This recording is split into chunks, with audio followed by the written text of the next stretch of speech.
यादगार के लिए शिलापट हम लोग लगाते हैं। हमारे पूर्वज मर गए, अगर कहीं कुछ नहीं तो कौन जानता है कि हमारे पूर्वज के हाल। हम उस रास्ते से क्रॉस करते हैं तब नज़र पड़ने के बाद सर झुक जाता है। आसाराम सिंह हमारे पूर्वज हुए, तो सबसे पहले पत्थर उन्हीं का यहाँ स्थापित हुआ। हम लोग 10 कुर्सी याद रखे हुए, लेकिन आज का जनरेशन जो है इस चीज को भूल गया है। मुगल का शासन हुआ तो ऊपर बाबा को हटाया, अंग्रेज का शासन हुआ तो बाबा को हटाया। अभी तक हमारे टोटल 12वीं पीढ़ी है, माने 9 पीढ़ी तक इसमें लिखा हुआ। जब से हम इस गांव में बसे हैं उस समय से पूरा वर्णन है। नमस्कार, मैं अशोक प्रियदर्शी। आज हम एक ऐसे गांव की कहानी बता रहे हैं जहां पूर्वजों को याद करने का अनूठा तरीका है।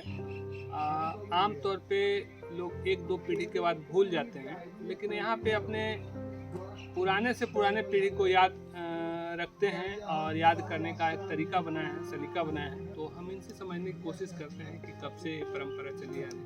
थोड़ा बताइएगा क्या ये परंपरा है, अपना नाम पहले बता दीजिए। परमेश्वरी सिंह जी।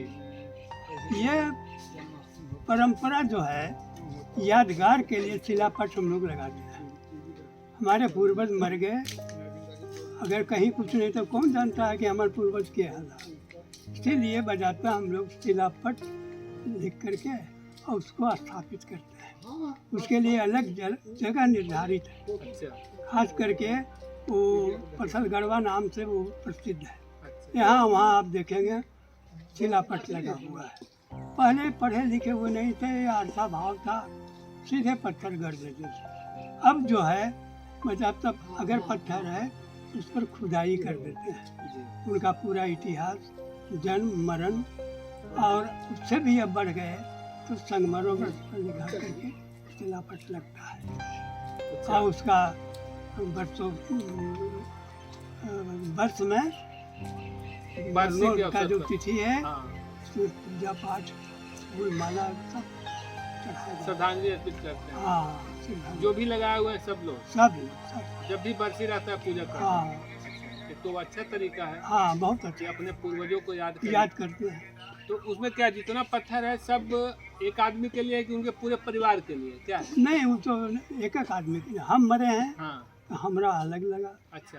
अब हमारे बाद हमारे बाबूजी थे, हाँ। बाबा थे, तो उनका अलग पत्थर अलग हो। अलग। अच्छा, ये कहीं पत्थर में सिलसिलेवार नहीं, ऐसा अलग नहीं। अलग अच्छा। अलग अलग। जैसे आम तौर पे देखिएगा कि महापुरुषों के नाम पे पत्थर दिखता है, हाँ। शिलापट दिखता है। लेकिन यहाँ पे देख रहे हैं कि बहुत साधारण गांव है और उस गांव में माहौल देखने को मिलता है। तो क्या मैंने इसके पीछे क्या रही है? नहीं, इसके पीछे यही है कि हम अपने पूर्वजों को यादगार बनाए रखें। इसी के नाम पर उनका बजाता ऐतिहासिक पहचान भी होता है, इसीलिए वो पत्थर हम लोग लगाते हैं। तो हम लोग ये कह सकते हैं कि माने हर परिवार के लिए जो उनके पूर्वज हैं वो महान ही पुरुष हैं। हाँ, ये है ना? जैसे हाँ। आमतौर पे धारणा रही है कि महान पुरुष का ही पत्थर लगता है, शिलापट लगता है। यहाँ तो हर घर में महान तो वहाँ तो हम किसी से कम नहीं थे, जी। इसीलिए हम उतना जागरूक थे कि नहीं, यादगार के लिए शिला लगाना चाहिए जी। और हम लगा रहे हैं। और मैंने हर पीढ़ी के लिए उनके पूर्वज तो महान ही है ना। हाँ, लगाई तो करते हैं। अच्छा, नहीं, किस दिन लोग लगाते हैं पत्थर? जैसे अगर किन्हीं का निधन हो गया। हाँ, एकादशा जो होता है ना, जी। एकादशा में जब वहाँ घाट पर से चलते हैं उसी समय वो शिला लगाया जाता अच्छा। और उसके है। लगा लिखा उखा के सब रखे रहते हैं। वहाँ से घाट पर चलने लगे तो शिला लगा करके तब घर जाते हैं। अच्छा, तो कई तो देखते हैं कि संगमरमर वगैरह का बना हुआ तो हाँ, अब तो पहले से कहान है रेडी कि जैसे जैसे बुद्धि का विकास हुआ, धन का वो विकास लगाना हुआ। शुरू करने लगे। चलिए, अच्छा तरीका है। हाँ, ये अच्छा यादगार है। इस नाम पर कम से कम हम उस रास्ते से क्रॉस करते हैं तब नज़र पड़ने के बाद सर झुक जाता है। हम उनको नमन करते हैं। ऐसे कौन करता है? जाने के पहले, आने के पहले। हाँ, दोनों वक्त आते जाते। यहाँ पर देखिए एक शहीद हुआ था है, आर्मी में था, जी। उसका देखिए सबसे पहला पत्थर लगा हुआ है। शहीद हुए थे। शहीद हुआ है। क्या नाम था? वो आशुतोष देश में जो शहीद हुए उनका भी सबसे आगे रहा। सबसे आगे उसका बल्कि इतिहास से लिखा हुआ है। शैलेंद्र कुमार बैजनाथपुर। ये पत्थल का जो परंपरा है माने स्मारक का, ये हमारे के यहाँ जब गांव माने यहाँ स्थापित हुआ तो सबसे पहले आशा राम सिंह हमारे पूर्वज हुए, उन्हीं के पुत्र यहाँ आकर के अपना 5 मौजा लेकर के बसे थे।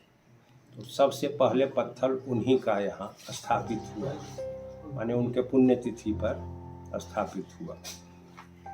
जो परंपरा चलते आ रहा था, लेकिन उमा शंकर सिंह के माता जी का जब देहांत हुआ तो उस परंपरा को जो दक्षिण होता था, गांव से दक्षिण पश्चिम, उसको लोग गांव से उत्तर पूरब कर दिए। माने मेन रास्ता जो हम लोग का है वहाँ पर स्थापित हो किया गया। पहले लोग छोटा पत्थर कहीं से लाए, संकल्प कराए और गढ़ दिए, लेकिन धीरे धीरे उसमें विस्तार हुआ और पत्थर पर नाम लिखाना शुरू हुआ, उसको लोग ढंग से स्थापित किए। निशानी के रूप में, माने उनका आदास्त के रूप में, हम अपने पूर्वज का आदास्त रखने के लिए वो पत्थर गढ़ा जाता था।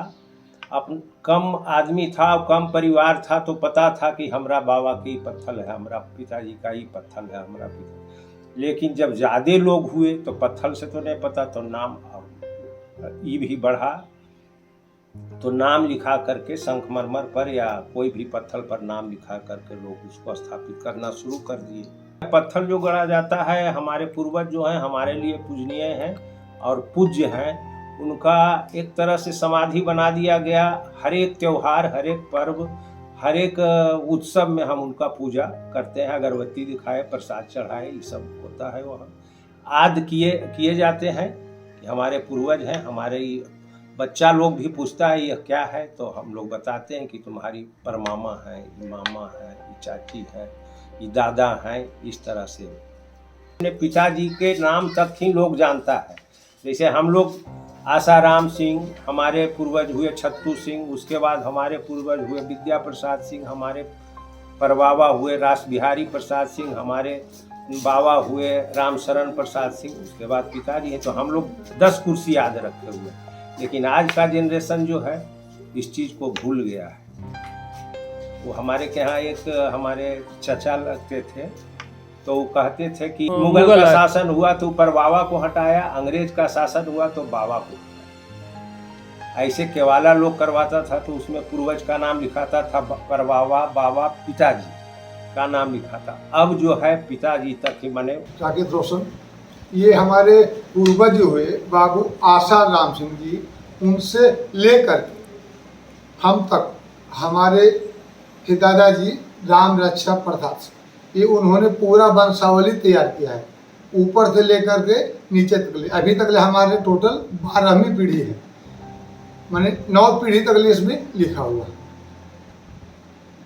कौन किनके कितने पुत्र थे, कौन है कौन नहीं है, वंश हुए नहीं हुए, कहाँ से समाप्त हुआ, टोटल चीज इसमें वर्णित है। अब वो हमारे दादाजी नहीं रहे, अब हम लोगों का दायित्व है कि हम अपने बाद जितने भी पीढ़ी हैं सबको इसमें जोड़ना बाकी है। ये जो है किताब श्री राम रक्षा प्रसाद ने लिखे हैं, और पूर्वज जो जब से हम इस गांव में बसे हैं उस समय से पूरा वर्णन है। यहाँ कब स्कूल खुला, कब अस्पताल खुला, कब हॉस्पिटल हुआ, कब बैंक खुला, सब इसमें लिखा हुआ है।